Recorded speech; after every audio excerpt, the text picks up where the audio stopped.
നമസ്കാരം, അജീഷാണ് ഇടുക്കി ചില്ലീസ്. അപ്പം നമ്മുടെ നാട്ടിലൊക്കെ ഇങ്ങനെ മഴ തകർത്താടിയതൊക്കെ നിങ്ങൾ അറിഞ്ഞിട്ടുണ്ടാവും അല്ലേ? ഇന്ന് റെഡ് അലർട്ട് ആട്ടോ. ഞാൻ കുറച്ച് കഴിയുമ്പോൾ ഇവിടുത്തെ മേഘങ്ങളൊക്കെ നിങ്ങളെ കാണിച്ചു തരാവേ. അപ്പം ഞാനിപ്പോൾ എത്തി നിൽക്കുന്ന ഈ സ്പോട്ട് എന്ന് പറയുന്നത് നമ്മളെ മുരിക്കാശ്ശേരിയിൽ നിന്ന് 3 കിലോമീറ്റർ മാത്രം യാത്ര ചെയ്താൽ കാണാൻ പറ്റുന്ന ഒരു ചെറിയ കൊച്ചു ഗ്രാമമുണ്ട് കേട്ടോ. പടമുഖം എന്നാണ്. ഒരുപാട് ആളുകൾ തിങ്ങി പാർക്കുന്ന ഒരു കൊച്ചു ചെറിയ ഗ്രാമമാണ്. നമ്മളിന്ന് പടമുഖം ഗ്രാമത്തിൻ്റെ കൊച്ചു കാഴ്ചകളിലേക്കാണ് കിടക്കുന്നത്. നമ്മുടെ ചാനൽ ആദ്യമായിട്ട് കാണുമെങ്കിൽ ചാനൽ സബ്സ്ക്രൈബ് ചെയ്യുവാനും അതുപോലെ തന്നെ നമ്മുടെ ഫേസ്ബുക്ക് പേജും ഇൻസ്റ്റാഗ്രാമും കയറി ഫോളോ ചെയ്യാനും മറക്കരുത്. അപ്പോൾ ഇന്നത്തെ പുതിയ കാഴ്ചകളിലേക്ക് വീണ്ടും ഒരിക്കൽ കൂടി സ്വാഗതം. ഞാൻ അജീഷ്, ഇടുക്കി ചില്ലീസ്.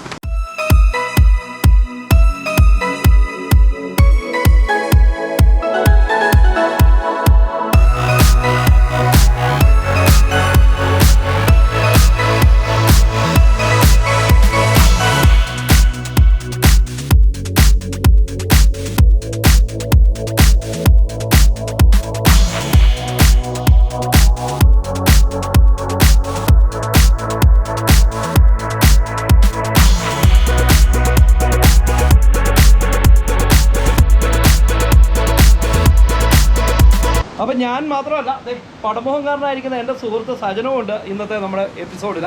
സജന, ഈ ലൈബ്രറി ഏകദേശം എത്ര വർഷമായി കാണും? ഇത് എൻ്റെ ഉദ്ദേശം ശരിയാണെങ്കിൽ ഒരു 40 വർഷം മേളിലായിട്ട്. 40 വർഷം മേളിലാണ്. ഇവിടെ എഴുതി വെച്ചേക്കണേ 2016-15. അത് പണിതാണത്. പുതിയ ബിൽഡിംഗ് പണിതാ, മെയിൻ്റെനൻസ് ചെയ്തതാണല്ലേ? ഓക്കെ. ഇവിടെ നിന്നാകട്ടെ നമ്മുടെ പടമുഖം ഗ്രാമത്തിൻ്റെ കാഴ്ചകൾ ആരംഭിക്കുന്നത്. ഇനി നമ്മൾ പടമുഖം ഗ്രാമത്തിലേക്കാണ് നമ്മൾ പോകുന്നത്. വളരെ അടിപൊളിയായിട്ടുള്ളൊരു ഗ്രാമമാണ്. നമ്മൾ പണ്ടൊരിക്കലും കള്ളിപ്പാറ എന്ന് പറഞ്ഞ സ്ഥലം ചെയ്തില്ലേ? അപ്പോൾ അവിടെ നിന്ന് നമ്മൾ താഴെ ഇത് പടമുഖം എന്നൊക്കെ പറഞ്ഞാൽ നിങ്ങളെ ചൂണ്ടിക്കാണിച്ച ആ ഒരു സ്പോട്ടിലാണ് ഞാൻ എത്തി നിൽക്കുന്നത്. അപ്പോൾ കാഴ്ചകളിലേക്ക് കിടക്കാം അല്ലേ? നമ്മൾ ഈ പടമുഖം ഗ്രാമത്തിലേക്ക് വരുമ്പോൾ ആദ്യം നമ്മൾ ഐഡൻറ്റിറ്റി ചെയ്യുന്നത് ഈ കുരിശുപള്ളിയാണ്. മുരിക്കാശ്ശേരിയിൽ നിന്ന് വരുമ്പോൾ കേട്ടോ. നമ്മൾ തോപ്രാംകുടിയിൽ നിന്ന് വരുമ്പോൾ വേറെ സംഭവമാണ്. അത് ഞാൻ അവിടെ ചെന്നിട്ട് നിങ്ങളെ കാണിച്ചു തരാം. ഇവിടെ നിന്ന് നേരെ പോകുന്നത് തോപ്രാംകുടിക്കാണ്. ഏകദേശം ഒരു 5 കിലോമീറ്ററാണ് തോപ്രാംകുടിക്കുള്ളത്. നമുക്ക് ഇവിടെ നിന്ന് തിരിഞ്ഞ് രാജമുടിക്ക് നമുക്ക് പോകാൻ പറ്റും. രാജമുടിക്കും വളരെ ചെറിയ കിലോമീറ്റർ മാത്രമേ ഉള്ളൂ കേട്ടോ. എത്ര കിലോമീറ്റർ ഉണ്ടാവും രാജമുടി? 3.5 കിലോമീറ്റർ അല്ലേ? അത്രേ ഉള്ളൂ. ഓക്കെ. അപ്പോൾ അത് ഈ കിടക്കുന്ന ബിൽഡിങ് കേട്ടോ, നല്ല അടിപൊളിയല്ലേ? അതുപോലെ തന്നെ ഈ ഗ്രാമത്തിൻ്റെ നമ്മൾ മുമ്പോട്ട് പോകുമ്പോൾ ഈ ഗ്രാമത്തിൽ മാത്രം കാണുന്ന ഒരു സംഭവം ഉണ്ട്. എന്നാന്നറിയോ? ഇവിടെ ഒരു പെട്ടിക്കട, പഴയ കാലത്തെ പെട്ടിക്കട. അപ്പോൾ നമുക്ക് ഈ ഗ്രാമത്തിലേക്ക് കയറുമ്പോൾ തന്നെ ഈ ഗ്രാമത്തിൻ്റെ ബാക്ക് സൈഡിലാണ് ഒരു സ്കൂളുള്ള UP സ്കൂളാണ്. അതിൻ്റെ ബാക്കിലാണ് പള്ളിയുള്ളത്. നമ്മളൊന്ന് ഇതുകൊണ്ടോ ഞാൻ പറഞ്ഞില്ലേ, പഴയ രീതിയിൽ തട്ടിക പിടിപ്പിച്ച് വെച്ചിരിക്കുന്ന കടകളുള്ള ഒരു ഗ്രാമം. അപ്പോൾ ഈ ഗ്രാമത്തിൻ്റെ ഈ സൈഡിൽ തന്നെയാണ് നമ്മുടെ പോസ്റ്റ് ഓഫീസ് ഉള്ളത് കേട്ടോ. ഒരു സൈഡും ഞാൻ പറഞ്ഞ പോലെ തട്ടിയൊക്കെ പിടിപ്പിച്ച് നല്ല മനോഹരമായിരിക്കുന്ന പഴയ മോഡലിൽ ഒരു ഗ്രാമം. അപ്പോൾ ഇത് പഴയ കാലഘട്ടത്തിൽ ഒരുപാട് കടകളും സ്ഥാപനങ്ങളും ആളുകളൊക്കെ തിങ്ങിയെറിഞ്ഞ ഒരു ഗ്രാമമായിരുന്നു ഈ പടമുഖം എന്നാണ് നമുക്ക് അറിയാൻ വേണ്ടി സാധിച്ചത്. അതുകൊണ്ടാണ് ഇത്ര കടകൾ ഇവിടെ ഇപ്പോൾ നിലനിൽക്കുന്നത് കേട്ടോ. ചേട്ടാ പേരൊക്കെ ഒന്ന് പറഞ്ഞേട്ടാ. എൻ്റെ പേര് രഘു അല്ലേ? രഘു കൈവി പോസ്റ്റ്മാനാണ്. എൻ്റെ പേര് ഗോപി. സജൻ. ചേട്ടൻ പോസ്റ്റ്മാനാ അല്ലേ? പോസ്റ്റ്മാനാണ്. ഇപ്പം റിട്ടയർഡ് ആയോ? റിട്ടയർഡ് ആയില്ല. 65 വയസ്സ് വരെ ഞങ്ങൾക്ക് ചെയ്യാം. ഇപ്പം 63 ആയി. 63 കഴിഞ്ഞു. ഇനി ഒരു കൊല്ലം കൂടെ ഉണ്ട്. ഓക്കെ. ഈ പടമുഖം എന്ന പേര് വരാൻ കാരണം എന്താണ്? അത് പടമുഖം എന്ന പേര് വരാൻ കാരണം വെച്ചാൽ അത് നമ്മൾ കറക്റ്റായിട്ട് അറിയത്തില്ല. എങ്കിലും പണ്ടുമാര് പടമുഖം എന്നാണ് അറിയപ്പെടുന്നത്. ഇവിടെ പ്രധാനമായിട്ടുള്ള ഫെസിലിറ്റികൾ ഇവിടെ പ്രധാനമായിട്ടും കുരുമുളക്, ഏലം, കാപ്പി,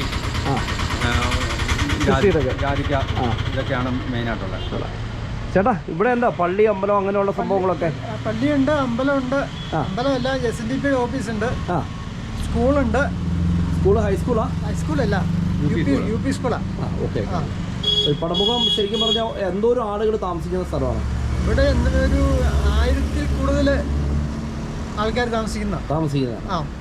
സജ, പടമുഖത്തെ കുറിച്ച് എന്താ പറയാനുള്ളത്? നല്ല അഭിപ്രായം. ഞാൻ എൻ്റെ കുഞ്ഞുനാളോട്ട് പടമുഖം തന്നെയാണ് പേര്. പിന്നെ ഈ പേരെങ്ങനെ കിട്ടിയെന്ന് അറിയാം? ഒരിക്കലെങ്കിലും അന്വേഷിച്ചായിരുന്നു ഈ പേരെങ്ങനെ കിട്ടുന്നത്? അന്വേഷിച്ചിട്ടില്ല. അപ്പൊ നമുക്ക് തപ്പിയെടുക്കണം അല്ലേ? തപ്പിയെടുക്കേണ്ടി വരും. ഓരോ നാടിനും പേരുകൾ വന്നതിന്റെ പുറകിൽ ഒരുപാട് ചരിത്രങ്ങളുണ്ട്. അത്രേ ഉള്ളൂ. അപ്പൊ എന്താണെങ്കിലും വീഡിയോ കണ്ടിന്യൂ ചെയ്യുന്നതിന് മുമ്പ് തന്നെ നമ്മളൊരു കട്ടൻ അടിക്കും അല്ലേ? ഓക്കെ. പഴയ പ്രതാപത്തോടെ നിലനിൽക്കുന്ന ഒരു ചായ കടയാണല്ലോ. അടിപൊളി. ഈ കടയുടെയും പ്രത്യേകത ഉണ്ടോ? തട്ടിക്കുകയാണേ. അപ്പോൾ ഈ ബിൽഡിങ്ങുകളൊക്കെ എത്ര വർഷം പഴക്കമുള്ള ബിൽഡിങ്ങാണെന്ന് നിങ്ങൾ നോക്കിയാൽ മതി. കടയിലേക്ക് കയറിയപ്പോൾ കണ്ട വേറൊരു സംഭവമാണ് കേട്ടോ. ഇപ്പം നമ്മുടെ നാട്ടിലുള്ള കടകളിലൊക്കെ ഇപ്പോഴും ഗ്യാസ് ഉപയോഗിച്ചാണ് ഫുഡ് തയ്യാറാക്കണേ. പക്ഷേ ഈ കട കണ്ടോ, ഇപ്പോഴും വിറക് ഉപയോഗിച്ചുകൊണ്ട് ഇങ്ങനെ ഫുഡുകൾ തയ്യാറാക്കുന്ന കാഴ്ചയാണ് നിങ്ങൾ കാണുന്നത്. നമ്മുടെ നാട്ടിലെ ഈ ചെറിയ ചെറിയ കവലകളിലൊക്കെ പോകുമ്പോഴല്ലോ നമ്മൾ കടിഞ്ഞായ കുടിക്കുമ്പോൾ ഇങ്ങനെ കിട്ടും. ആ കൂടെ നമുക്ക് ഇതുപോലെ ഒരു ഗ്ലാസ്സും കിട്ടും. ഈ ഗ്ലാസ്സിലേക്ക് ഇങ്ങനെ ഒഴിച്ചിട്ട് ഈ കാണുന്ന മട്ട് ഊറ്റിയിട്ട് വേണം നമ്മൾ കടിഞ്ഞായ കുടിക്കാൻ. അതൊരു വേറൊരു ഫീലിംഗ് ആട്ടോ.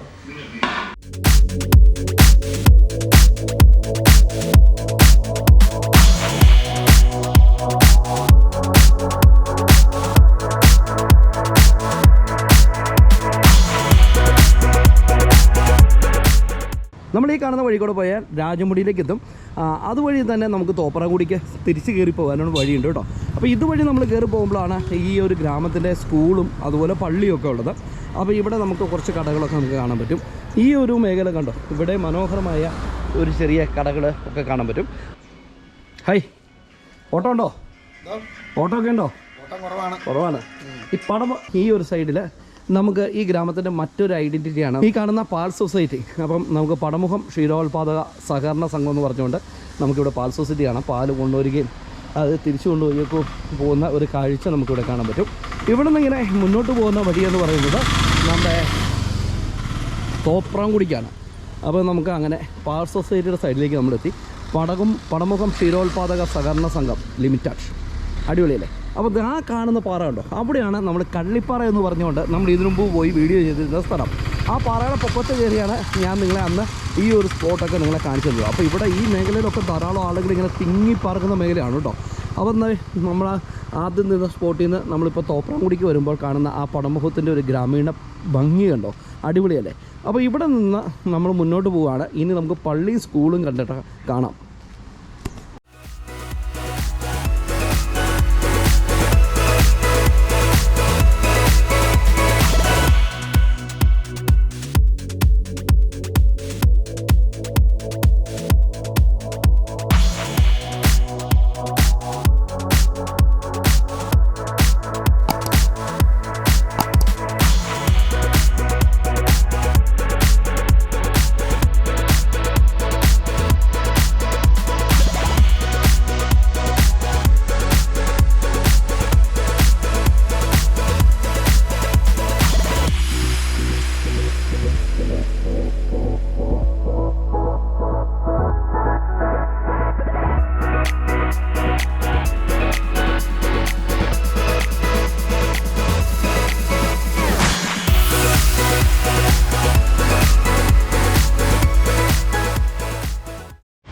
നമ്മുടെ ഈ പടമുഖം എന്ന് പേര് വരാൻ കാരണം എന്നാ? ചേട്ടൻ പഴയ ആളാണല്ലോ. പടവെട്ടി കയറിയതാണ്. അപ്പം ഈ അതിൻ്റെ ഒരു ചരിത്രം അങ്ങനെ എന്തെങ്കിലും ഉണ്ടോ? ഒന്നും അറിയത്തില്ല അല്ലേ? ചേട്ടൻ എത്ര വർഷമായി ഇവിടെ താമസിക്കാൻ തുടങ്ങിയിട്ട്? 50 കൊല്ലത്തോളമായി. ഓക്കെ, അപ്പോൾ ഇനിയുള്ള യാത്ര നമ്മളിത് ആ സ്കൂളും പള്ളിയൊക്കെ ഒന്ന് ക്ലോസപ്പിൽ പോയി കാണണം. അതിനുവേണ്ടിയുള്ള യാത്രയാണ്. നമ്മുടെ സജനാണ് വണ്ടി ഓടിക്കുന്നത് കേട്ടോ. ഒരു SNDPയുടെ ഓഫീസ് നമുക്ക് കാണാൻ പറ്റും. അതുപോലെ തന്നെ ഈ ഒരു മേഖലയിലൊക്കെ നമുക്ക് ധാരാളം ചെറിയ ചെറിയ വീടുകളും സ്ഥാപനങ്ങളൊക്കെ ഉണ്ട്. ഇതുകൊണ്ട് ഒരു കാറ് കയറി പോകണുണ്ട്, നല്ല രസമാണ്. ഈ കയറ്റം കയറി അങ്ങോട്ട് കഴിഞ്ഞ് കഴിയുമ്പോണ്ടല്ലോ ഈ ഒരു മേഖല ഫുള്ള് കൃഷിയിടങ്ങളാണ്. അപ്പോൾ അങ്ങനെ നമ്മൾ പള്ളിയുടെ അടുത്തെത്തി. നമ്മളങ്ങനെ പടമുഖം ആ കൊച്ചു ഗ്രാമത്തിൽ നിന്ന് ഈ ഗ്രാമത്തിൻ്റെ ഉള്ളിലുള്ള പള്ളിയുടെ അടുത്തേക്കാണ് നമ്മൾ വന്നിരിക്കുന്നത്. ഈ പള്ളിയുടെ തൊട്ട് താഴെയാണ് നമുക്ക് സ്കൂൾ കാണുന്നത്. UP സ്കൂളാണ്. വളരെ അധികം കുട്ടികൾ പഠിക്കുന്ന മനോഹരമായൊരു സ്കൂളാണ്. അതിനോട് ചേർന്ന് തന്നെ നമുക്ക് ഈ ഗ്രാമവും നമുക്ക് കാണാൻ വേണ്ടി സാധിക്കും. അപ്പോൾ ഇവിടുത്തെ പള്ളി ശരിക്കും കത്തോലിക്ക പള്ളിയാണെങ്കിലും ഈ പള്ളിക്ക് ഒരു പ്രത്യേകതയുണ്ട്. കാനായ കത്തോലിക്ക ചർച്ചാണ്. അപ്പോൾ ഇവിടെ അങ്ങനെയുള്ള ആളുകളൊക്കെ ഒരുപാട് തിങ്ങി പാർക്കുന്ന ഒരു സ്ഥലവും കൂടിയാണ്. അപ്പോൾ എൻ്റെ ബാക്കിലാണ് നമ്മുടെ ഈ പള്ളി ഇവിടെ ഇരിക്കുന്നത് കേട്ടോ. പള്ളിയുടെ കാഴ്ചകളൊന്ന് കണ്ടാലോ. ഈ പടമുഖം ഗ്രാമത്തെ വ്യത്യസ്തമാക്കുന്നത് സത്യത്തിൽ ഈ പള്ളി തന്നെയാണ്. സേക്രഡ് ഹാർട്ട് കനാന്യ കത്തോലിക്ക ഫോറാന ചർച്ച് എന്നാണ് ഈ പള്ളിയുടെ പേര് കേട്ടോ. അപ്പം ഇത് ശരിക്കും ഞാൻ ആദ്യം പറഞ്ഞില്ലായിരുന്നു, കനാന്യ ചർച്ച എന്ന് പറഞ്ഞില്ലായിരുന്നു. അപ്പോൾ പഴയകാല പ്രതാപത്തോടുകൂടി കല്ലും കൊണ്ടൊക്കെ കെട്ടിയിരിക്കുന്ന മനോഹരമായിരിക്കുന്ന ഒരു പള്ളി, അതാണ് നമുക്ക് കാണുന്നത്. ഈ പള്ളിയുടെ മുറ്റത്ത് നിന്നാൽ തൊട്ട് താഴെ നമുക്ക് പടമുഖം ഗ്രാമത്തിൻ്റെ ഒരു സുന്ദരമായിരിക്കുന്ന കാഴ്ച നമുക്ക് ഇവിടെ ഒന്ന് ആസ്വദിക്കാൻ പറ്റും. ഇന്ന് ഇടുക്കിയിലെ റെഡ് അലർട്ടുള്ള ദിവസമാണ് ഞാൻ ഈ വീഡിയോ എടുത്തിരിക്കുന്നത്. പക്ഷേ കണ്ടില്ലേ, കാലാവസ്ഥയൊക്കെ നല്ല നീലാകാശം. എന്താണ് ഈ പള്ളിയുടെ മുറ്റത്ത് നിൽക്കുമ്പോൾ നല്ല ശാന്തതയും അതുപോലെ നല്ല പീസ്ഫുൾ ആയിരിക്കുന്ന ഒരു ഏരിയ ആണ് കേട്ടോ. അത് നമുക്ക് പറയാതിരിക്കാൻ പറ്റത്തില്ല. അപ്പോൾ ഇതിൻ്റെ തൊട്ട് താഴ്ഭാഗത്താണ് നമുക്ക് ഈ കുരിശിരിക്കുന്നതിൻ്റെ താഴ്ഭാഗത്താണ് ഈ പള്ളിയുടെ സ്കൂളുള്ളത്. UP സ്കൂളെന്ന് പറഞ്ഞുകൊണ്ട് ഞാൻ നിങ്ങളെ കാണിച്ചു തന്നില്ലേ. എന്താണെങ്കിലും അടിപൊളി ഒരു കാഴ്ച. നമുക്ക് ഈ പള്ളിയുടെ അവിടുന്ന് താഴേക്ക് ഇറങ്ങി പോകുമ്പോൾ തന്നെ നമുക്ക് സ്കൂൾ കാണാൻ പറ്റും. ഞാൻ ആദ്യം പറഞ്ഞായിരുന്നല്ലോ UP സ്കൂളാണ്. അപ്പോൾ മനോഹരമായിരിക്കുന്ന ഒരു സ്കൂളാണ് ഇത് കേട്ടോ. സത്യത്തിൽ നല്ല മരങ്ങളൊക്കെ നട്ടുപിടിപ്പിച്ച് ചെടികളൊക്കെ വെച്ച് നല്ല ഓടിട്ട ബിൽഡിങ്ങൊക്കെ ഉള്ള, അതുപോലെ അങ്ങനെയുള്ള കുറേ അധികം ബിൽഡിങ്ങുകളൊക്കെ ഉള്ള മനോഹരമായിരിക്കുന്ന ഒരു സ്കൂളാണ്. അപ്പോൾ ഈ സ്കൂൾ നമുക്ക് വഴിക്കൂടെ പോകുമ്പോൾ തന്നെ നമുക്ക് കാണാൻ വേണ്ടി സാധിക്കും. അപ്പം നമ്മൾ ഇനി പടമുഖം ഗ്രാമത്തിലേക്ക് ഒരിക്കൽ കൂടി തിരിച്ചു പോവുകയാണ്. എന്താണെങ്കിലും ഈ ഗ്രാമത്തിൻ്റെ ചുറ്റുപാടുള്ള കാഴ്ചകളൊക്കെ അതിഗംഭീരമായ ഒരു കാഴ്ച. ഒന്നുകൂടെ പറഞ്ഞേ. എൻ്റെ പേര് ബിനോയ്. എൻ്റെ പേര് സദാനന്ദ. എന്താ ജോലിയൊക്കെ എന്താ? കൃഷിപ്പണിയാണ്. രണ്ടുപേരും കർഷകരാണ്.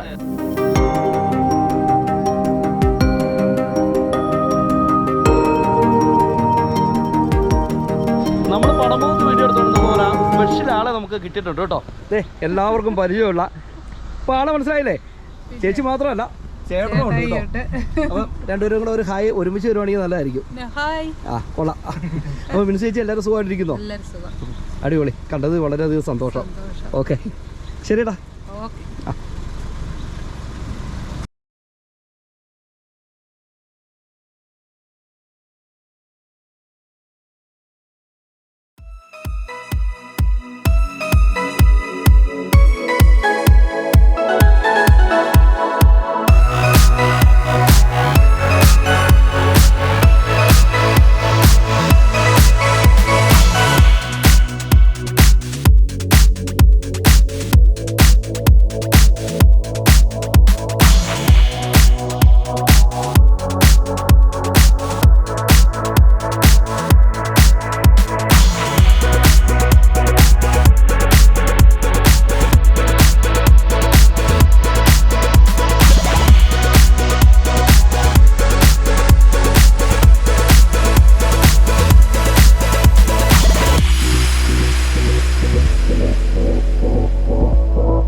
കൂട്ടരെ എങ്ങനെയുണ്ടായിരുന്നു പടമുഖം കാഴ്ചകൾ?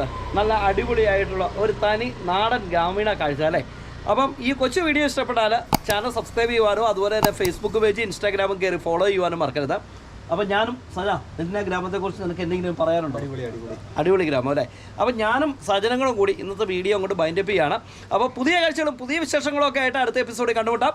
അതുവരെ എല്ലാവർക്കും ഗുഡ് ബൈ.